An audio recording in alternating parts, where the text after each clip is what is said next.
Did Jeffrey Epstein eat people?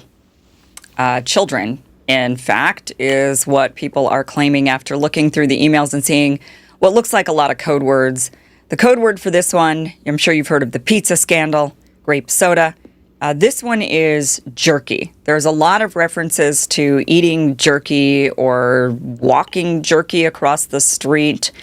And people are wondering if these code words mean Jeffrey Epstein was engaging in some sort of human sacrifice, some sort of satanic ritual, some sort of, human consumption, cannibalism.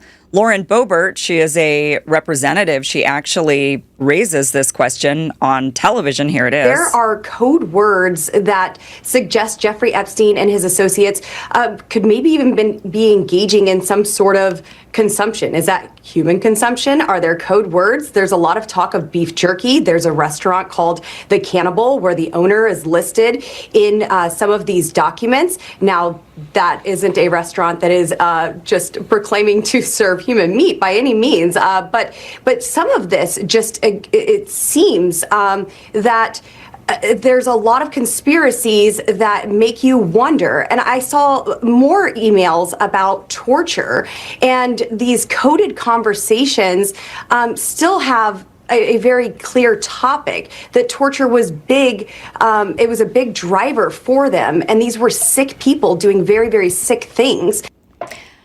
Okay, so that is quite the claim, right? To say that Jeffrey Epstein was eating people and potentially even eating children. Top streamer Asmongold, he actually did a video where he reads off all the various, or many of the, not all of them, but many of the various emails that reference jerky, which people are thinking is the code word for eating a person or eating a child of some sort. So let's just go ahead and watch this video.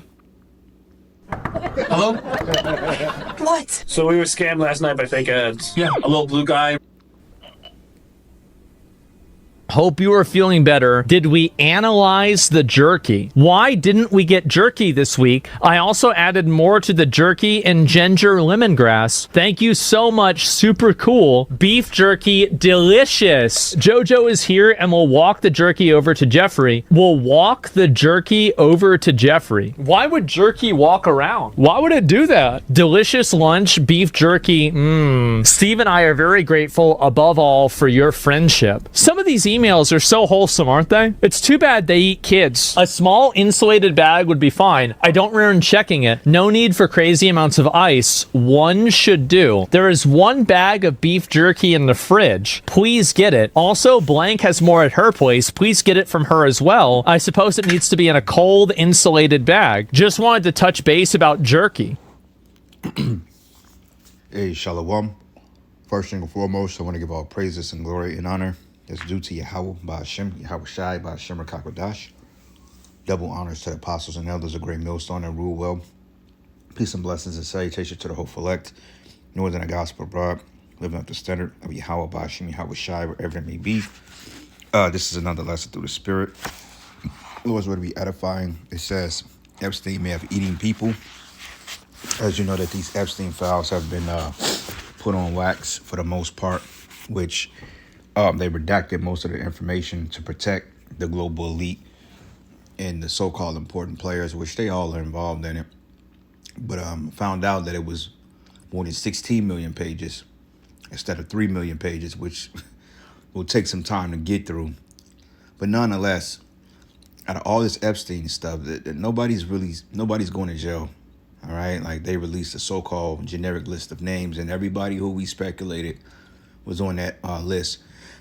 From Jay-Z, Beyonce, Joe and Jill Biden, Bill and Hillary Clinton, Barack and Michelle Obama.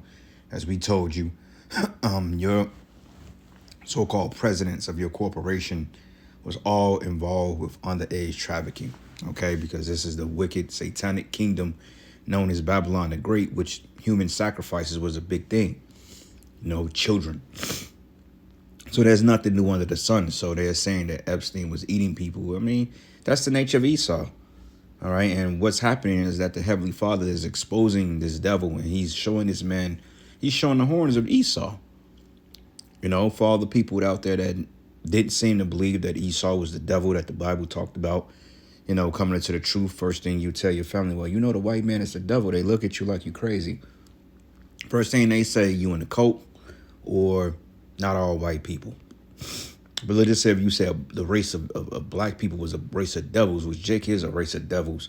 But if you say, well, yeah, all black people are devils, they'll agree with that. Well, yeah, because the sorcery, the witchcraft that Esau has put upon the people to see different. See, Esau has twisted the people's minds so far to the point he allowed the people to believe that he was the one that was actually pure and upright. But anything darker than himself was the problem, because that's what they show you through exploitation, through the media, television, reality shows, the environmental factors, Jake's neighborhood. So that's all Jake sees is Jake on Jake crime, but they don't understand that come from a higher elite, a cabal, so to speak. So basically it says that Epstein engaged in human consumption, and the answer is, yeah, I believe so. Okay, you got something which is called the Drenny, which that movie Dr. Sleep, which is a following up to the movie The Shining, that was written by Stephen King in the 80s. It goes now, it breaks it all down now. How the Drenny was basically a hormone that is extracted from the fear of children through their blood. So prime example, they have ceremonies when they ritualistically slaughter children.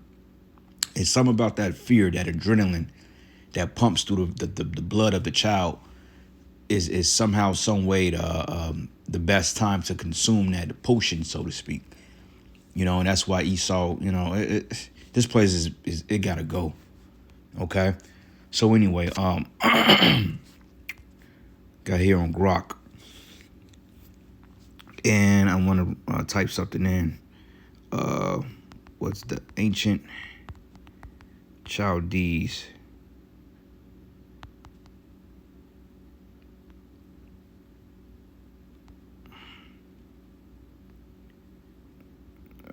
Chaldeans. Or child sacrifice. Let's see what it says. I don't know how much they're gonna reveal of this, but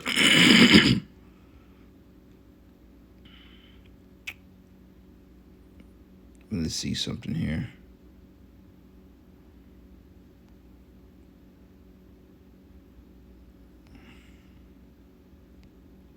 It gives you the history here, which I'm kind of on the fence about this because, all those ancient secret societies were heavy on this. But it says, no, the ancient Chaldeans were not particularly heavy on child sacrifice based on available historical and archaeological evidence. It says the Chaldeans were a Semitic people, which, it says, who rose to preeminence or prominence in southern Mesopotamia, modern southern Iraq, during the late periods of the Babylonian history, especially in the Neo-Babylonian Empire, often called the Chaldea Empire, with figures like Nebuchadnezzar II. It says human sacrifice in general was rare in Mesopotamian cultures, including Samaria, Akkadian and Babylonian and Assyrian societies. And the child sacrifice specifically was not a prominent or well-documented feature of Chaldean and Babylonian religious practices. Evidence for human sacrifice in Mesopotamia tends to appear in earlier periods, such as the early dynastic royal cemetery, where retainers, including some possibly younger individuals, were sacrificed to accompany elites in death. It says this predates the Chaldean by millennia and is not tied to child-specific rituals, but occasional substitute king rituals or other rare practices in later periods. But these were not routine or focused on children. Child sacrifice, often involving burning or passing through the fire, is more strongly associated with Canaanite/Phoenician religious practices linked to deities like Baal, Molech, or Moloch, and similar figures as condemned in the Hebrew Bible. So that makes sense, as they were saying, like they was basically Baal worshippers, which Baal is just like a generic term for their god. Okay, you got Molech or Moloch, which is basically what you see in the Old Testament when Jake was passing their kids through the fire and sacrificing them, just like today, those modern 187 clinics. Those were more of Canaanite type of rituals, okay? But the Babylonians, Chaldees, they learned it from ancient Canaan. And then Esau, when he took the identity of the Greco-Romans, a lot of the sacrifices and sorceries that Esau do, he learned from those Hamites, man. This is why the Heavenly Father told us to learn not the way of the heathen and to not do as those heathens did, because Jake was picking up on those sacrifices. So if you go into the book of Jeremiah 32, when Jake was passing their kids into Molech, that's what they learned from Canaan, you know? But it reads, it says in Leviticus, Jeremiah, and Kings, it says archaeological evidence from sites like Carthage, a Phoenician colony, shows large numbers of infant remains in Tophets, sacred precincts, interpreted by most scholars as ritual sacrifices, often to fulfill vows or avert calamity. In Mesopotamian context,